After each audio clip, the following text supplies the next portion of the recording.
Jelang pernikahan Ayu Ting Ting dan Letu Fardana, undang 2.000 orang, banyak endorse masuk. Rencana persiapan pernikahan dari Ayu Ting Ting dan Letu Muhammad Fardana kini terkuak. Pihak wedding organizer, WO, menyebut telah banyak endorse yang masuk. Menurut pihak WO Ayu dan Dana, Inge Ayelia saat ini tengah mempersiapkan acara pernikahan dari Ayu Ting Ting dan Letu Muhammad Fardana. Ia menyebut bahwa Ayu Ting Ting dan Letu Fardana setidaknya mengundang sekitar 2.000 orang dalam acara sakral mereka.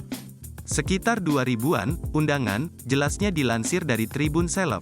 Meski demikian, hingga kini pihaknya membantah pernikahan akan digelar dalam waktu dekat. Namun demikian, pihaknya tak menampik saat ditanya perihal acara pernikahan Ayu dan Dana akan digelar tahun ini. Sepertinya nggak mungkin dalam waktu yang dekat juga, doain aja, tahun ini, ungkap Inge Ayelia. Namun Inge mengungkap bahwa Ayu dan Letu Fardana sudah mendapatkan banyak tawaran endorse. Sebagai pedangdut yang kisah asmaranya kerap jadi sorotan, membuat banyak pihak ingin ikut mendukung gelaran pernikahan ibu satu anak itu. Banyak banget endorse yang udah masuk, jadi nggak kita cari-cari pun udah banyak yang mau support-support gitu, terang Inge Ayelia. Sebelumnya Ayu Ting Ting mendapatkan hadiah spesial berupa barang hingga makanan dari Letu Fardana. Adapun barang spesial tersebut meliputi tas, sepatu, alat salat hingga perlengkapan mandi.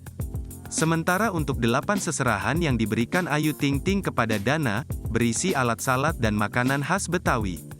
Meski demikian, tak diketahui total nominal dari seserahan Ayu Ting Ting dan Letu Fardana. Download Tribun X sekarang. Menghadirkan lokal menjadi Indonesia.